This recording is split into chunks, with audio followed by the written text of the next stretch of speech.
vicar on a housing estate. I was vicar on a housing estate in Kentish Town. But I'm here today through Bruce's kind invitation as in my capacity as chair of the London Church's Refugee Hardship Fund, which I set up with others in 2006, specifically to meet the needs of thousands of destitute asylum seekers in London who have no access to public or government funds and who are not covered by the provisions put in place for refugees who arrive in Britain from Syria, Afghanistan, or Hong Kong as part of the formal UK government quota scheme. These are people who are outside that arrangement. So I hope that my being here today will help to meet at least some of the aims of the South London Interfaith Group, as expressed in your constitution. Sorry, no, I don't need that yet. No, I've got it on sorry. As expressed in your constitution, namely to support each other on issues of common concern, such as social justice, peace, and discrimination in the community, and to gain a better knowledge of the teachings, traditions, and practices of the different faith communities in the UK. Now, the London Church's Refugee Hardship Fund was set up at the specific request of scores of faith, church, and community refugee projects in London who told us that they were desperate for funds to help them support the huge number of destitute asylum seekers coming to these projects for help. And they wanted to do this so that they could buy them travel cards, phone cards, make emergency one-off payments, and buy basic hygiene packs, and also buy them coach tickets so they could go to Liverpool, so they could hand in their asylum claims and applications. For all of which we were told there were no or were very limited sources of funding available. In other words, these scores of refugee projects across London needed help to support the thousands of asylum seekers in London who slip through the cracks of official provision and recognition and who end up in the dark pits below the London pavements where no one can see them and they are lost and blind and desperate. Now, according to the Red Cross, whereas refugees have permission to work and to claim mainstream benefits in the UK, asylum seekers do not. And asylum seekers rely, if they are lucky enough to get it, on about £36 a week asylum support payments. That's about £5 a day. But many do not get even that for a whole variety of reasons. The most common reason that asylum seekers in the UK becoming destitute are problems with the asylum support payments themselves. The support either being stopped or suspended for all sorts of reasons. Where asylum is refused, asylum seekers whose claims have been refused, where asylum has been refused, they lose their payments as well.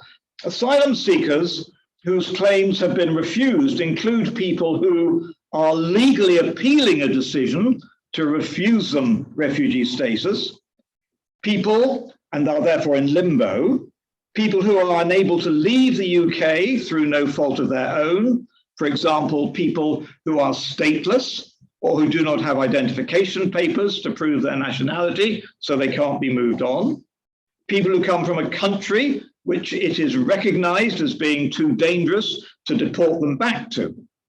In addition, ironically, newly approved refugees frequently become destitute shortly after being granted leave to remain in the UK, because at that point, there is only a 28-day window before all their asylum support is stopped, by which time they're meant to have got their refugee support in place.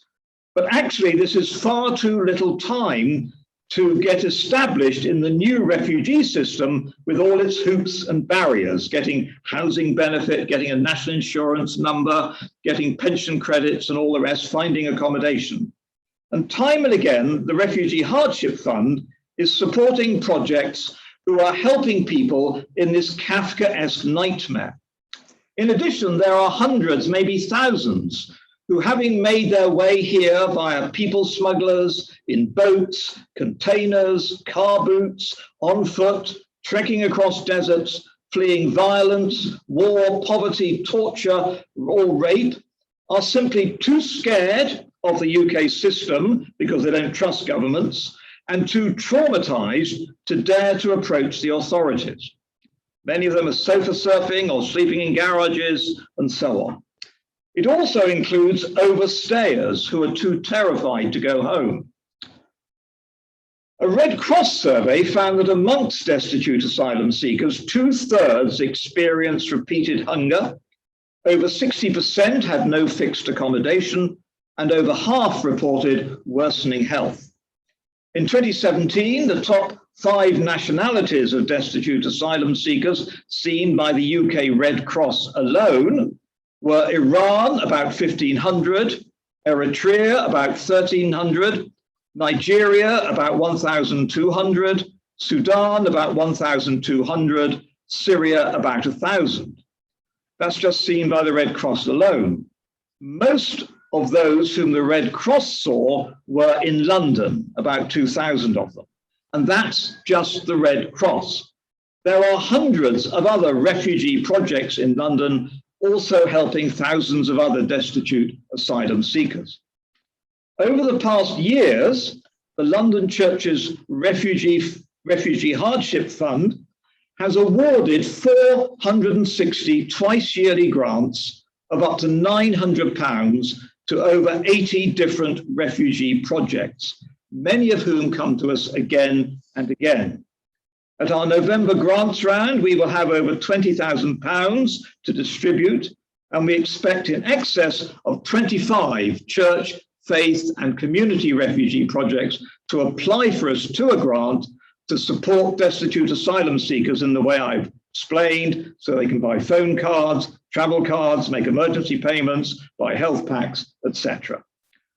Amongst the numerous projects who've applied to us for funds are projects of all faiths, as I say, and no faiths, and include Action for Refugees in Lewisham, Afghanistan and Central Asian Association, the Boabab Centre for Young Survivors in Exile, Croydon Refugee Day Centre, Badihaye Somali Development Organisation, Freedom from Torture, Hackney Migrant Centre, Jewish Council for Racial Equality, Lewisham Refugee and Migrant Network, Merton Refugee Support, Migrants Organise, Notre Dame Refugee Centre, Refugee and Migrant Network Sutton, Room to Heal, South London Refugee Association, the Sufra Northwest London, Unity Project, Waging Peace, which was formerly Article 1, and West London Welcome. That's just some of them.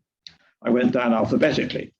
All the work of the London Church's Refugee Fund, which is a registered charity, is done around my kitchen table and from the desks of our trustees or by Zoom. We have no staff, no office, no overheads. All the work is undertaken by the trustees, and we have one volunteer helper. Every penny we raise is distributed in grants. In 2020, we raised over £42,000, out of which we distributed £36,000 in grants to about 40 projects. We spent £251 on administration and carried over a £5,000 surplus for use this year.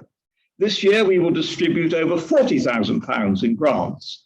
We have a very simple application form. We carefully vet and scrutinize each application from each project to ensure it meets our strict criteria of helping destitute asylum seekers and is not spent on staff or rent or office equipment.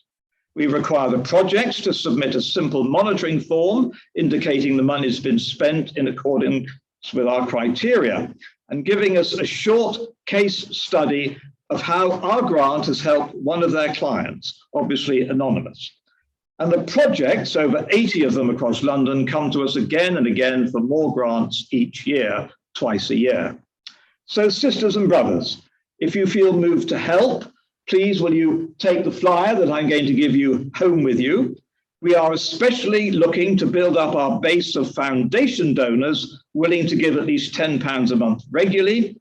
We also ask churches, faith communities and organizations to hold special fundraising events or collections for us from the churches, perhaps a carol service, and also to organize one-off collections and for people to organize fundraising events, or to offer to volunteer as a trustee or in other ways.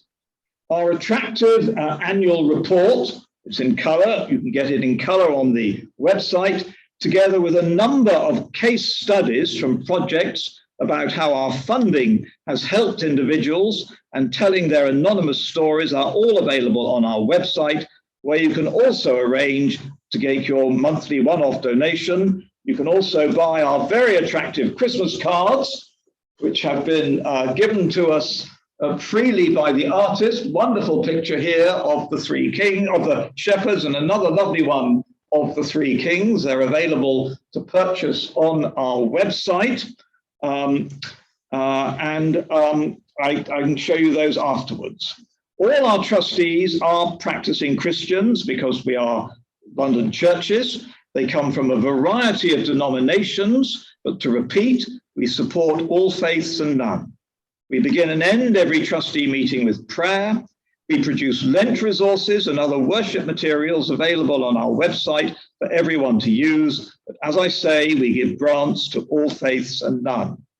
So let me end with a reflection from our 2020 Lent resources for week 1 of Lent, entitled Seeking Refuge. And perhaps you could get the picture of the boat, please, on the screen. And this is the picture that accompanied the reflection that I'm now going to share with you. There we go. And on the other side, you'll see there is a information about the fund, black and white version of our flyer. Thank you so much. Thank you.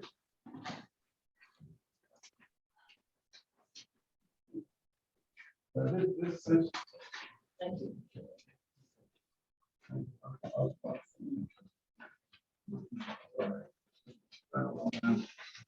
you.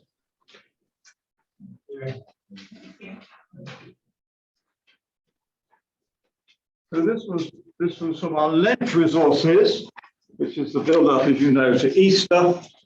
And you might like to look at the picture, please, as I take us through the short reflection that is linked to this reflection. The reflection begins, "You are a hiding place for me. You preserve me from trouble. You surround me with glad cries of deliverance." Ms. Z, aged 20, from Somalia, was trafficked in the UK as an unaccompanied minor, aged 16. She was kept in isolation in the UK for many years. She was raped and forced into prostitution by her agents and advised not to try to escape, otherwise her family back home would be in trouble. She was fearful and suffering in silence until one day she managed to run away. She made an application for asylum in the UK, but when that was refused, she lost her accommodation and her emergency financial support. And that accommodation could be anywhere in the country. It's when she came to the African refugee community in North London, whom the London Church's Refugee Fund supports with its grants, Miss Z was homeless, disoriented, and suffering from severe depression and destitute. The African refugee community supported her financially with food vouchers, transport costs, hygiene packs, and phone cards from their London Church's Refugee Fund grant. She also received advocacy and is now in contact with a GP, a mental health counsellor, and a solicitor to help with her fresh claim for asylum. She now feels happy when she comes to the ARC office to collect her hardship payment, and her mental, social, and physical well-being is improving gradually because of the support she receives. The reflection continued. How would we cope if trafficked, far away from our family, friends, and homeland? A teenager raped and forced into prostitution for years, ashamed, degraded, always afraid. No one to turn to, utter desperation. Even when she escaped from her captors in the UK, the authorities here, whom she turned to for protection, let her down. But she has found support, kindness, and comfort with people who respect her, treat her as a human being, and respond to her needs with help from the London Church's Refugee Fund grant. And the reflection continues. Jesus always respected the dignity of every individual he met, however much they might be condemned or rejected by society. We think of the lives of the woman caught in adultery who was brought to Jesus, the Samaritan woman he met at the well, the man born blind. They were all transformed by their encounter with Jesus, and he never once asked if they were brought to him through official government channels, whether they were smuggled into his presence from a boat across the Sea of Galilee, or in a hidden under hay in a donkey cart so no one could see them. Jesus always welcomed them and received them. And so the prayer goes, Lord Jesus Christ, who came to bring good news to the poor, give us courage to reach out to those who are neglected and abandoned, however they might have reached our shores, and to see you in everyone we meet, and to play our part in creating your kingdom of love and justice here in the UK. Amen. So thank you for listening, brothers and sisters. I'm sorry if at the beginning I was slightly flustered by the presence of the screen and the producer. So if there's anything you need clarified, points of clarification, or even points of amendment and change to what I said, because I didn't get my facts right, or any other questions, please ask. I think I just said there's no postal address on your leaflet. No, I mean, I don't. It's helpful to have them. Yes, I mean, do you? Everybody has postal address, not everyone. No. Right. Okay. Well, I can give you the address of our correspondent. I mean, do you want to make a note of it? Because you could write to me. I'll write it. Just usually it's nice to have it on a leaflet. Yes, it's partly because of okay, thank you for that. Okay, so if you write to me, Chris Brice, B-R-I-C-E, at 9 Beresford, B-E-R-E-S-F-O-R-D Road, London N5 to Hotel Sierra, that's HS. Thank you. Refugees and asylum seekers have access to the National Health Service. That's a very good. So, asylum seekers, I mean, somebody here from the Health Service, I think, who might know better than I. All I know is that our latest trustee, who is from Uganda, who was made homeless and stateless when her husband kicked her out, having arrived in the UK, and her visa ran out. She had no permission to. She had cancer, and the NHS were trying to get money out of her to pay. So there are some horror stories. And just the other day, there was a tweet going around about a boy called Mohammed, who had the most ghastly, awful abscess. And, you know, he was thinking of taking his life. And the people supporting him took him to various dentists and so on, none of whom would treat him. Eventually, the police came because there was some trouble, and there happened to be a policeman of Muslim origin who took pity on him and eventually managed to sort him out and find somebody who would treat him. So the answer is it's incredibly difficult sometimes. Also, in also pregnant women. Yes, well, our friend here might know more than me. Thank you, Chris. I'm a little out of touch is the truth, but as I remember, there's two perspectives. One is from a clinical perspective. Is anyone presenting in obvious urgent need wouldn't be turned away? Well, they are. Well, as I say, there's at least two. And then there's the reality. Sorry. And then there's, you said quite rightly, there are the horror stories, but then there is lots of good invisible work that goes on informally. Absolutely. Under the radar. Absolutely, as my story ended happily. Yeah. Yeah, I have a friend who's a nurse actually, and she works at Gracefield Gardens practice in Streatham, but she has a refugee clinic in Brixton. I think it's 2 or 3 times a week. She goes there and she gives them immunisations, and people go there to see her. So I know, and she works for the NHS. Absolutely, yeah. No, I mean, it's a very mixed story. A very mixed Would you need story. legislation to clear it up? It sounds very peaceful. Well, yes, but my understanding, if you've listened to what Priti Patel is saying at the moment, the whole thrust of all legislation is to deter, to make it difficult, to tell people, unless you come here through the government's quota system by people we approve in advance, you are not welcome. And we will make things as difficult as we can, like the workhouse, so that you leave or don't come. That's the reality of our country. Pregnant women, a Christian concept. Yes, but I mean, well, I agree. But I mean, does our government legislate according to Christian principles? Well, we are still, Christianity is still the established religion of this country. Well, just mention for information that there is a group in Lambeth, I'm sure the group elsewhere, under the heading Patients Not Passports, trying to urge really local NHS trusts and hospital trusts to do what they can to push against this hostile environment. absolutely. And there are also they have limited freedom to indeed, do so, but there are certain things. Indeed. And many of the projects we support hold drop-in centres. I mean, in New North London Synagogue, for instance, has a number of people, doctors who happen to be Jewish, who give their services voluntarily at these drop-in centres and so on. So all of that is going on, absolutely. Yeah. So there's somebody over here, just for a minute. Yeah. Is Paquita House for trafficked women in West London in touch with you?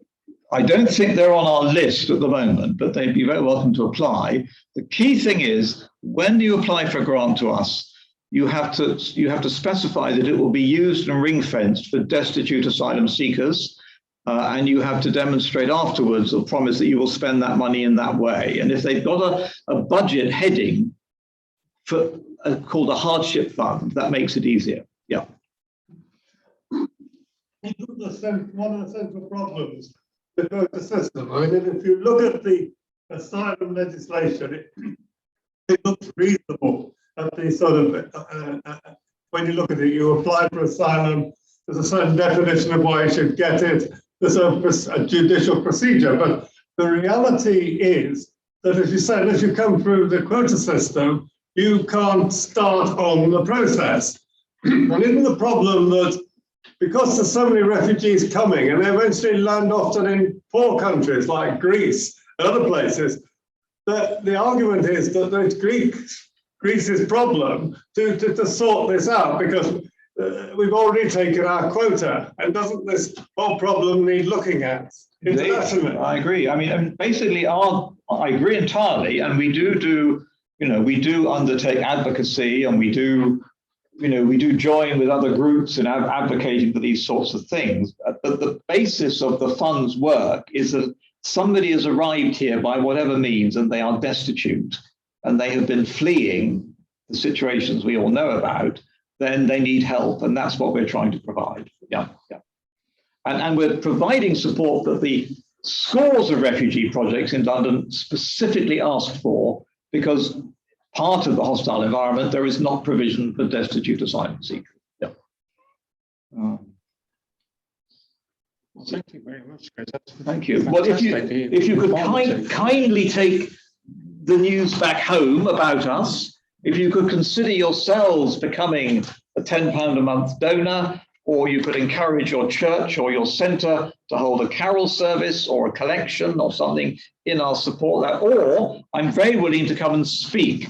I spoke at St James Hampton Hill recently and was extraordinarily well received, either at a service or a midweek event. Services are often best because that's where everybody is. That's where the gathered numbers are. So thank you so much for listening.